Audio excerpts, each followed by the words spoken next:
First, I want to start off this talk by thanking my incredible committee, Professor Robin Germany, Professor Cody Arnall, Dr. Heather Warren-Crow, and Dr. Chua. Without their help and guidance on my writing, speaking, and concepts, I wouldn't have been able to get so far.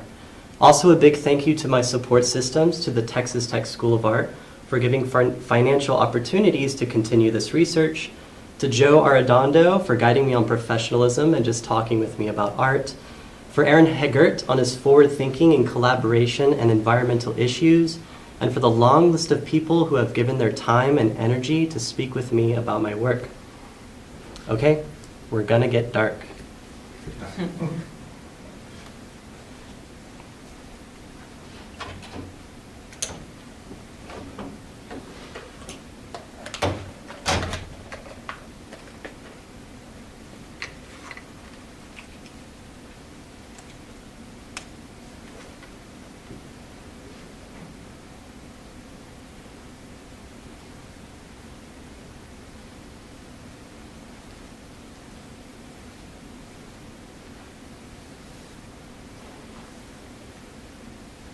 I am sitting in a cave, different from the one you are in now.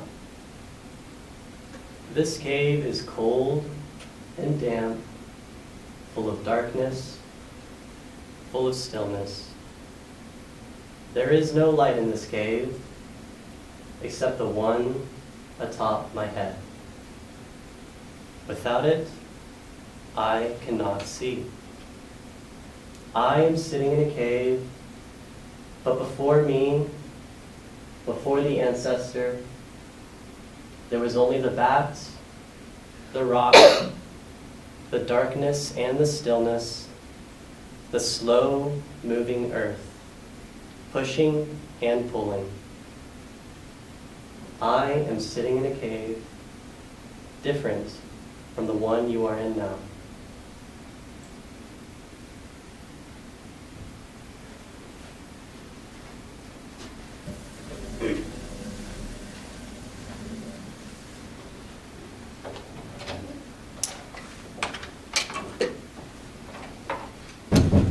Perfect timing.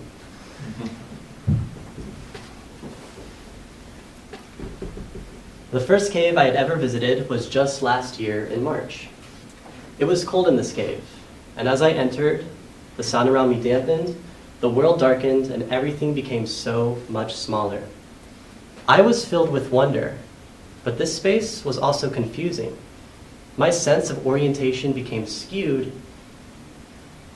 And even when you look at this image, if you were to flip it upside down, it can still look right side up.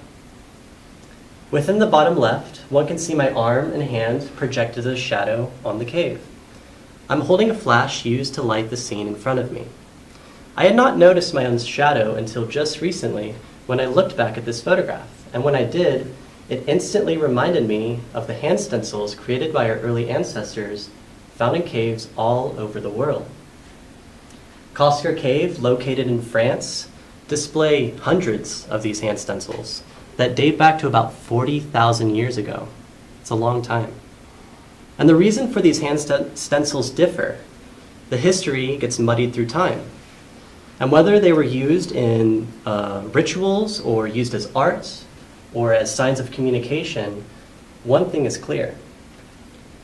Caves are time capsules.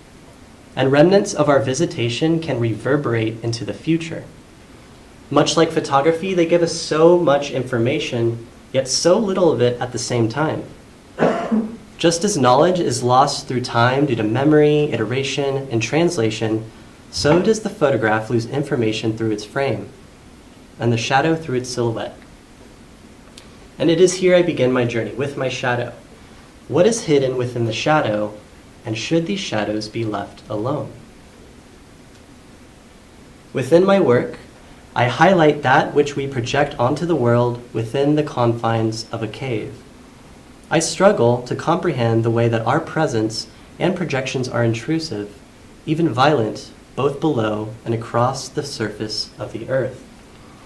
Within the cave, one of the first things that I recognized was my own cast shadow. Since the lights were always atop our heads, my shadow was always present when another person was with me. It represented my body, but also pointed back to a presence behind me. Carl Jung believed that our personal shadow could be found in our conscious and unconscious selves. When we recognize our shadow, known to Jung as shadow work, we can become enlightened and can reduce our own destructive potential by bringing darkness to light and light to darkness. Jung's theory, however, is a Western philosophy of the self. I am entering a space not expressly created for humans. When I recognize my shadow, I recognize my presence within the cave. I also become aware of my own absence to think of the cave in its natural state without me. Yet this presence and absence, lightness and darkness, is problematic and sets the stage for the beginning of my work, as it not only holds implications within the cave, but also a journey of ethical self-discovery. In Robert Macfarlane's book Underland, Macfarlane explores different subterranean landscapes, from caves in England to the catacombs in Paris, to even an underground research laboratory that studies dark matter. An essential question that runs throughout the book is one that is posed by Jonas Salk. Are we being good ancestors? Macfarlane, to an extent, would say no. I, too, would say no. And you might ask, what does that mean? Are we being good ancestors? As we look back on the past, we realize that we ourselves will become ancestors to others in the future. We are the ancestors of those to come, and we need to be thinking forward. Macfarlane describes this as a question that searches within you, and it keeps searching you. And to begin that search, I must talk about my time as a caving restorationist. After doing research, I learned about these caving grottos, which are basically these official caving chapters through the National Speleological Society. That's a mouthful. And since 1941, the NSS has been at the forefront of cave science, conservation, exploration, restoration, and the protection of caves. So these grottos were basically my doorway into the caving world. Through these grottos, I got connected with restorationists, speleologists, biologists, and a bunch of other people from civil servants to even artists like myself. We were all united under this one umbrella of caving. It was a very symbiotic relationship. I was known as the photographer willing to do documentation for the caving trips. I recorded the activities of the restorationists and the state of the cave we were investigating. These images were used in post-trip reports to show what we were doing. So I was really playing multiple roles. I was a documenter for the team, a restorationist for the caves, an artist for myself. And in the beginning, I took pictures of everything. On one end, I had a bunch of images that were showing the documentation of the trips that we were going on. And on the other end, I had a bunch of these images that were me just trying to process where I was and what I was seeing. These images are way different. They are black and white, vague, they feel cold and sterile, much like how a cave felt to me. In the caves, I was really struck with the idea of the horizon line in traditional landscapes, and how I was traversing underneath that horizon line. Instead of the land beneath me, it was now surrounding me on all sides, above and below. And space was operating differently underground. There was a disorientation that would come once you stayed under for too long. And it was pretty clear that these spaces really tested the physical and mental limit. The more I got involved with caving, the more the distinction began to break down between these images and my documentation work. Reflexive photos could feel documentary, while documentation images allowed me to figure out what I was doing. On the right is an image showing a cave formation under repair. The column is tightly tensioned to set for the next few months. In the left image are two cavers looking at you with their headlamps. Not only was I interested in showing the space and what was being done in this space, I was interested in how I looked in this space, and the tools that we brought in looked in this space, and how bizarre that must have looked to the bats and the cave crickets, the dipleura, and even the rocks. I modeled many of my early images on the ones that were found in Larry Sultan and Mike Mindell's photo book titled Evidence. Many of the objects in these photos are posed according to conventions of scientific evidence, and yet they trouble our ability to know. And evidence is ultimately a collection of images taken from the archive that only existed solely within the confines of institutional sources. The book highlights the complexity that the single image possesses when viewed outside its original context. The same complexity that I was seeing real time in the caves and within my own images. Were these a documentary? A pseudo-documentary? A comment on documentation?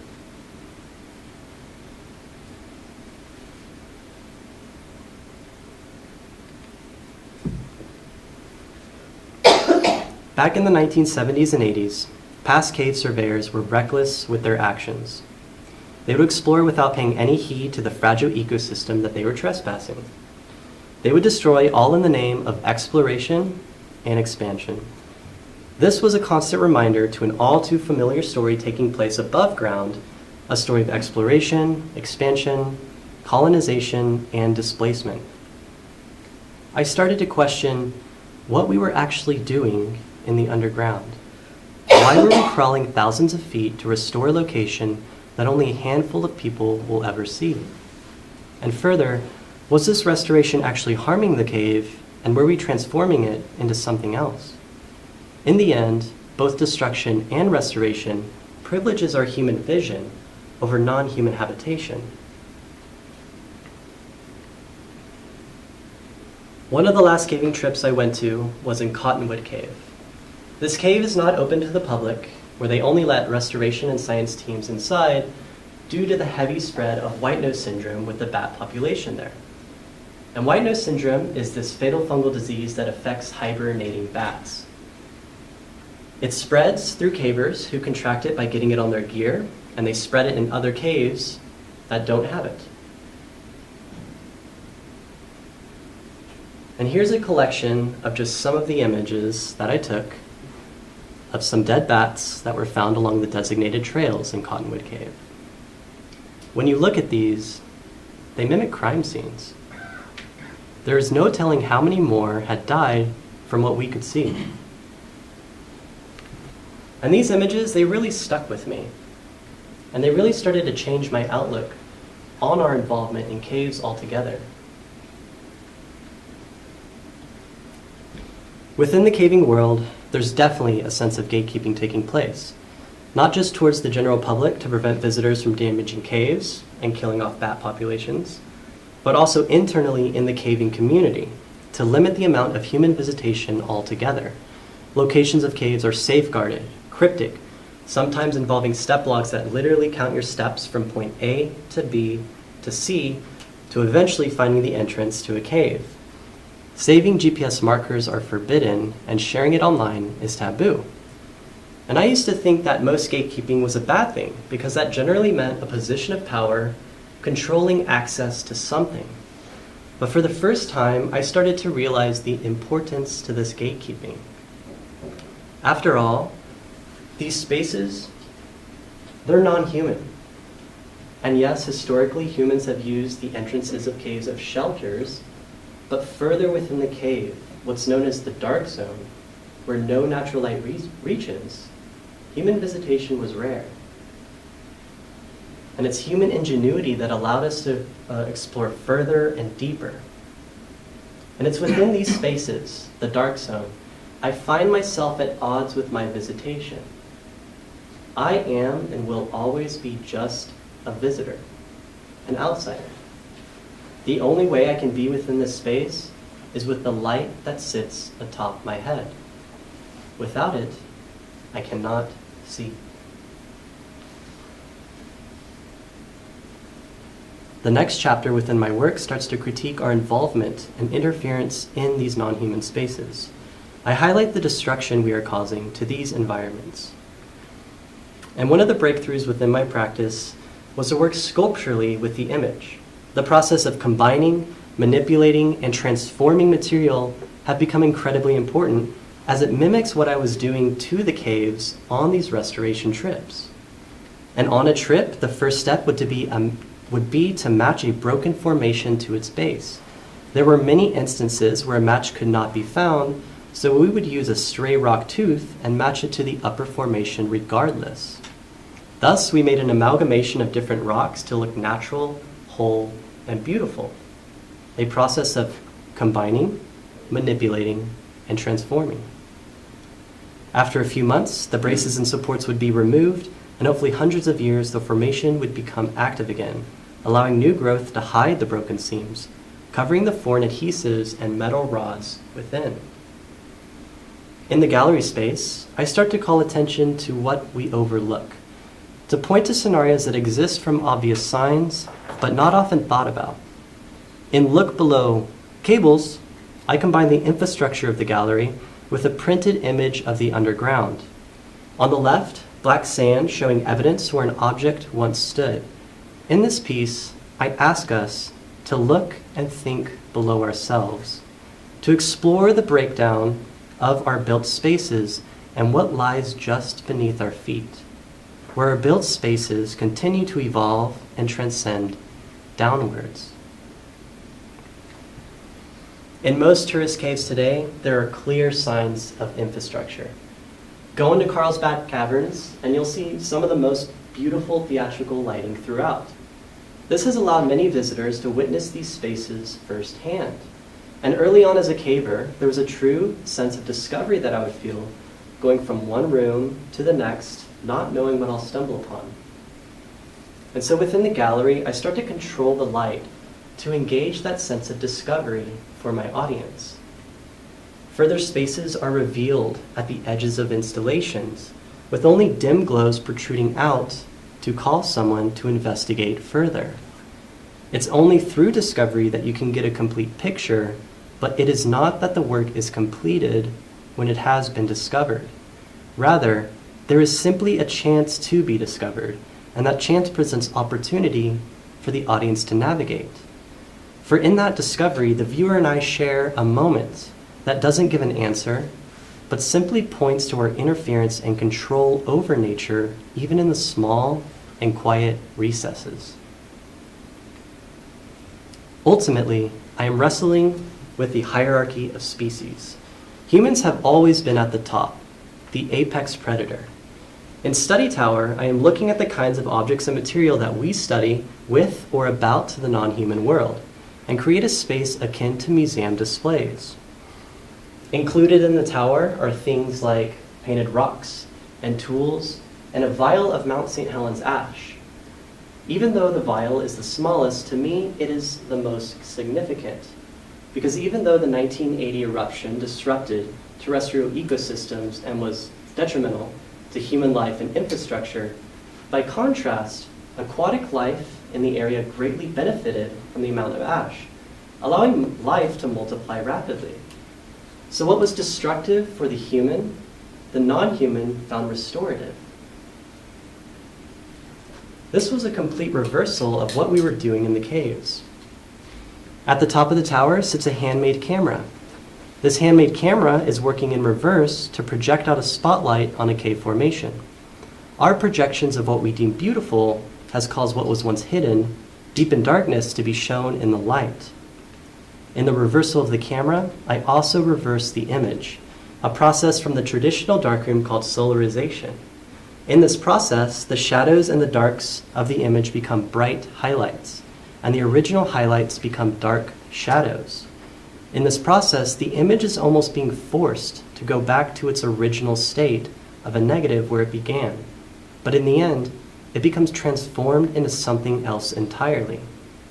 And through this process of reversals, I argue to reverse back our decisions, our endeavors, our exploration, and to turn off the light that we bring into these dark spaces.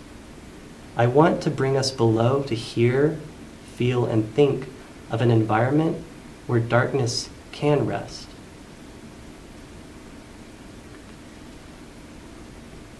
In the printed image and material, I start to focus on darkness rather than the capture of light. Reflect, shown earlier, now becomes activated by where the viewer stands and how the light within the gallery lays upon it. But it's only through the movement of your own body, and self-discovery that you can see deeper within. Once again, highlighting our reliance on sight and light. I want to conclude this chapter with bat pools, an installation of mini black pools filled with water and ink. For me, this piece was a direct translation of all the dead bats I came across shown earlier in this presentation. Using transducers, I utilized cymatics to visually show sound and vibration. Some pools physically move and vibrate and can barely be heard unless you get close to the ground and listen. The other pools are completely still, revealing an image of a dead bat that lays within. The image is almost consumed by the ink, barely visible unless you get low and investigate. Inside each pool, there's either a quiet movement or a still death.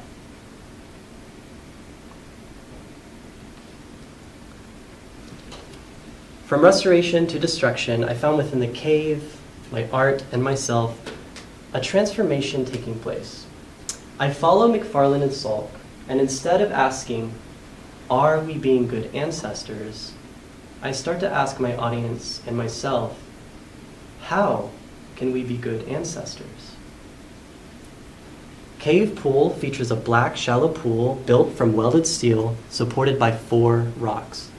For me, this piece was intended to display your reflection as you towered above it and looked down upon it. This was a deeply personal piece, as it helped me reflect on my actions and take a look at myself on the environment I was manipulating and destroying further.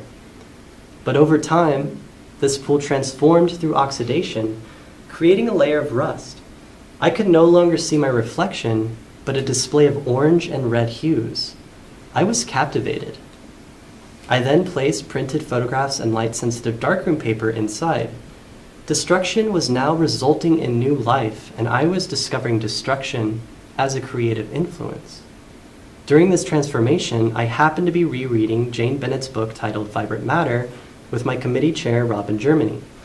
In Vibrant Matter, the political theorist Jane Bennett focuses on the active participation of non-human forces in events. She theorizes a vital materiality that runs through and across bodies, both human and non-human. She writes that, quote, if matter itself is lively, then not only is the difference between subjects and objects minimized, but the status of the shared materiality of all things elevated. The ethical task at hand here is to cultivate the ability to discern non-human vitality, to become perceptionally open to it. What is manifest arrives through humans, but not entirely because of them. End quote. Rust number 1 shows the darkroom paper left in the previous sculpture after several weeks have passed.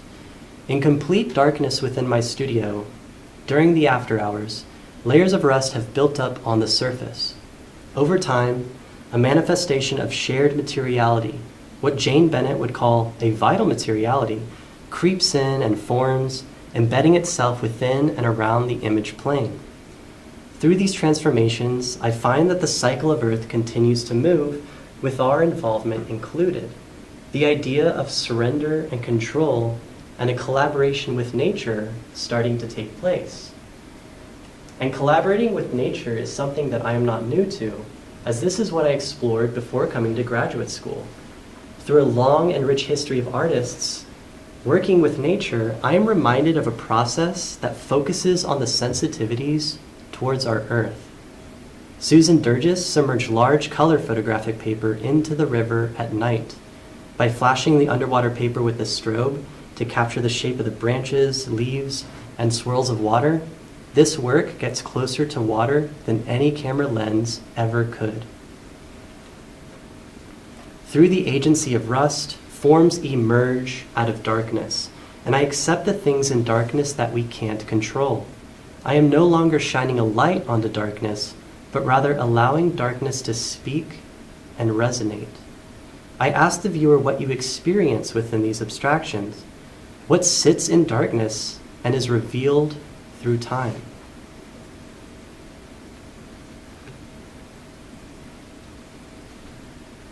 While working with nature, I'm reminded of this question. And a possible answer for me is to work with the earth, to collaborate with nature, not fight it, not control it, but surrender to it. Allowing it to push and pull and move and breathe and work together with itself.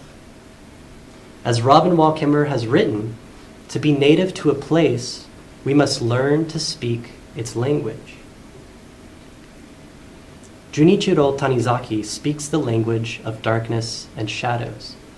In his 1933 essay In Praise of Shadows, Tanizaki views darkness as a fullness, not fetishizing it, but rather calling attention to its nuance and multiple layers. In his writing, he wanders from architecture to toilets to jade, food, and even silverware, valuing things like patina that show age as a way to respond to and honor our ancestors. He writes, "In making for ourselves a place to live, we first spread a parasol to throw a shadow on the earth. In the pale light of the shadow, we put together a house. Our ancestors, forced to live in dark rooms, presently came to discover beauty in shadows, ultimately to guide shadows towards beauty's end."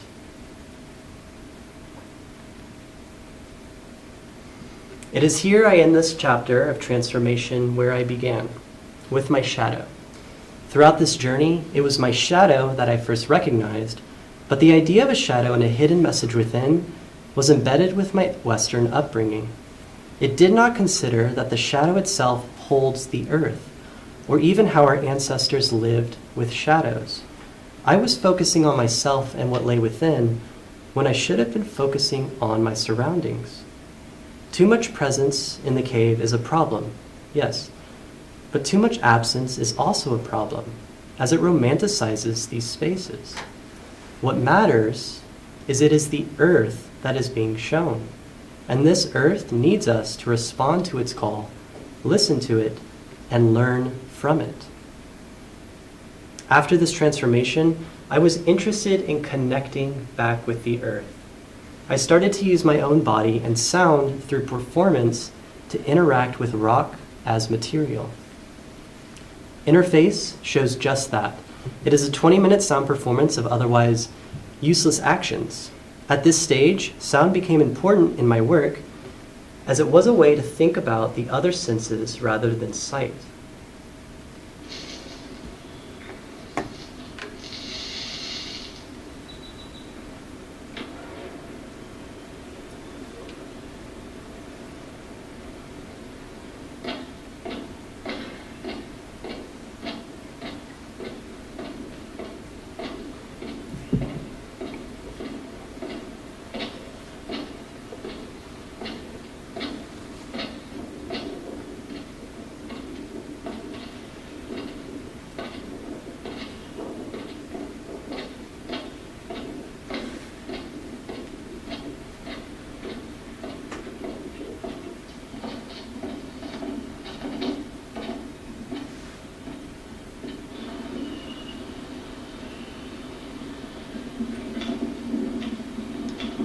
Through the hitting of a bucket of sand with a hammer, I create a constant beat that loops as I drag a large rock in a circle on the perimeter. After dragging the rock, my heartbeat raises, becomes louder, and more pronounced. I then put a contact on my heart, eventually matching the rhythm of the hammer to the rhythm of my heart, to then loop back to the previous actions once again. In this piece, I interface with the earth, connecting the caverns within my body to the sounds I perform outwardly. My performances have led me going back to photography, working in the studio and using my body to once again connect with the earth. In Plato's allegory of the cave, yes, I have to mention it, Plato imagines a cave where prisoners are chained inside, only to see the cave wall with projected shadows upon it. These shadows are the prisoner's reality. But once a prisoner escapes and makes his way out of the cave, he sees for the first time the sun and objects of what they are. I reimagine Plato's theory, where instead of the prisoner escaping outside to the sun, he flees deeper into the cave. where other bodily senses would consume his reliance upon sight, no longer seeing shadows, but becoming enveloped in complete darkness. I use my body to act as this prisoner and feel through cord and skin to discover that the world is rich, even when our sight is removed. I am at the mercy of the rocks, the objects, and the shadows. I am no different than these. I focus on these non-human spaces to challenge our hierarchy and put us below the horizon line. And so I conclude on the future of my work, where I think about my body as a connection point with the earth, as well as my body restoring, destroying, and transforming the earth. I think about a vulnerability that is forced upon us. Within the confines of our homes and the safety of our shelters, it is because of storms and natural disasters that uproot us to either flee outside or deeper to safety. A volcanic eruption, a hurricane, a flood, all make us vulnerable and can destroy us, but all are necessary processes that correct the damage we placed on the earth. For the eruption, a restorative process for aquatic life through ash. For the hurricane, a global heat regulator. For the flood, an enriching of soil with sediment. Through destruction, there is restoration, transformation, and life continues to move on. Thank you.